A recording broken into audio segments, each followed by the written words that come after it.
once I started talking, it just came to me, so maybe this YouTube thing isn't such a bad idea after all. That was a really good explanation for someone who didn't write any of that down. Hello, welcome back to another video. Today I'm going to do a Q&A, and a lot of my family members sent in questions, and I ended up getting more questions than I thought I would, so if this is really long or split into two parts, I apologize. And if you hear the fan in the background, I'm sorry, but I had to turn it on because I'm a lot hotter than I thought I'd be.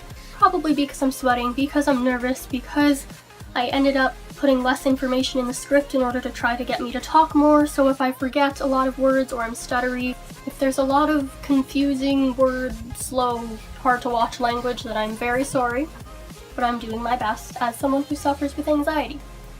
Today's date is Monday, August 28th, and this is like the 9th time I've filmed the intro, and I tried talking about the first story, but it took like 8 minutes and nothing made sense. So we're gonna try this again. Question from Anonymously Unknown. Was there ever a time where you thought you'd be anxious but weren't? I'm sure there's been a lot of times because I tend to worry more about the event beforehand than I do when it comes or afterwards. It's like I do all my worrying first. However, I have a pretty good one from February 22nd of this year, when I went to a Pierce the Veil concert that my father bought me tickets for. Well, me and him tickets for.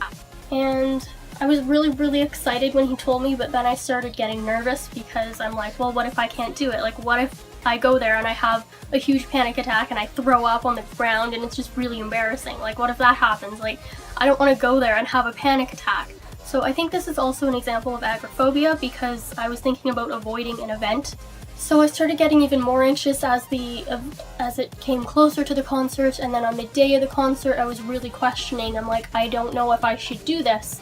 But then there was the voice in the back of my mind that's like, hey, you might never get the chance to do this again. Like, this is really important. Something in me was telling me that I needed to go, even if I felt like I couldn't. So then I did end up going. I didn't eat very much before I left though because I was already nervous.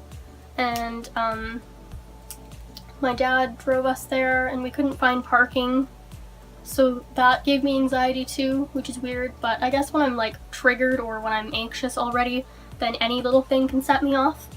And he also left me in the car for a few seconds to go pay for the parking spot, but I wasn't happy about being left alone because sometimes I am and sometimes I'm not. It's really strange. From there we took the elevator, which of course gave me anxiety. At least some people knew where to take us. Because the venue people were like really nice, I was able to sit in my wheelchair because at that time I was still a lot more handicapped, I guess, than I am now. Once we got into the concert and it got started, I ended up being on the side of the stage thanks to the venue people who let me be there.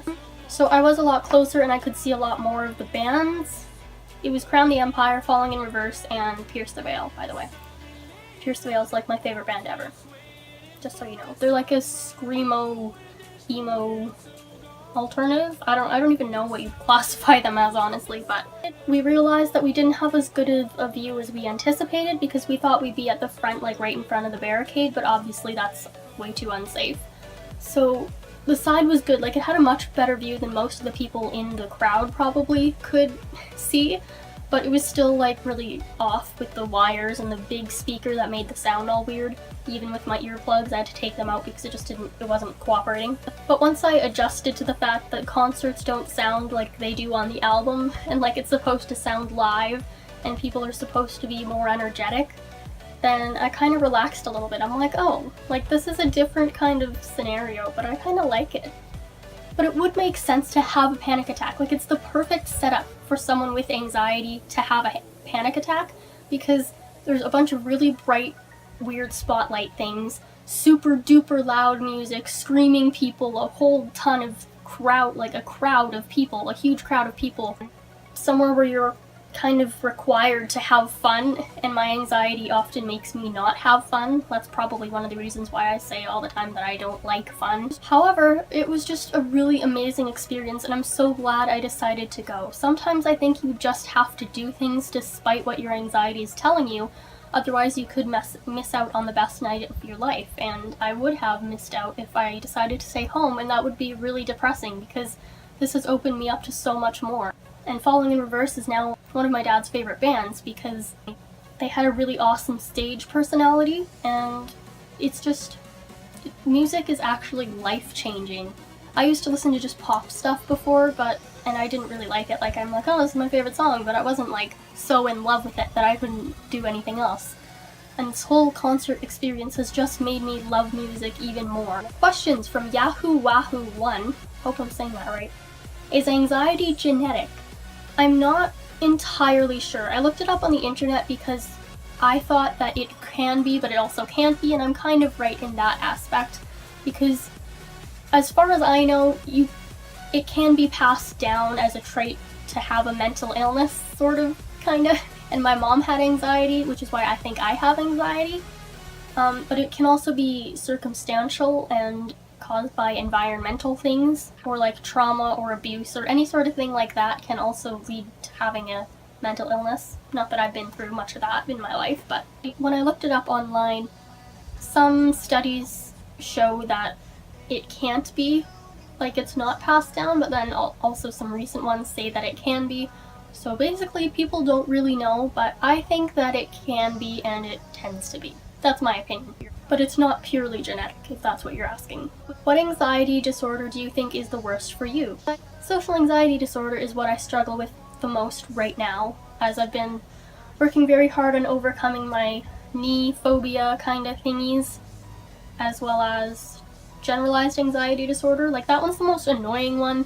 But social anxiety disorder, I think, is the hardest one, because you need to communicate with people and you need to talk to people pretty much in order to, like, survive.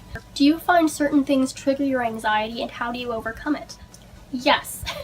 I wasn't entirely sure, but then more came to me, so I think I'm just gonna make a video on that, because there's quite a few things that I know trigger me. And my father was kind enough to send me some more general questions that he doesn't necessarily have, but he thinks that other people might have. So anxiety, one sec. Anxiety is a normal response to stressful situations that everyone experiences. So what's the difference? I think he means, like, what's the difference between just having regular kind of anxiety, whatever, and an anxiety disorder. First of all, an anxiety disorder is much more intense and frequent. You get more anxiety more often. And even, like, in the case with generalized anxiety disorder, it might even be things that shouldn't cause you fear or anxiety. Like just everyday, normal tasks. Things that other people wouldn't normally struggle with.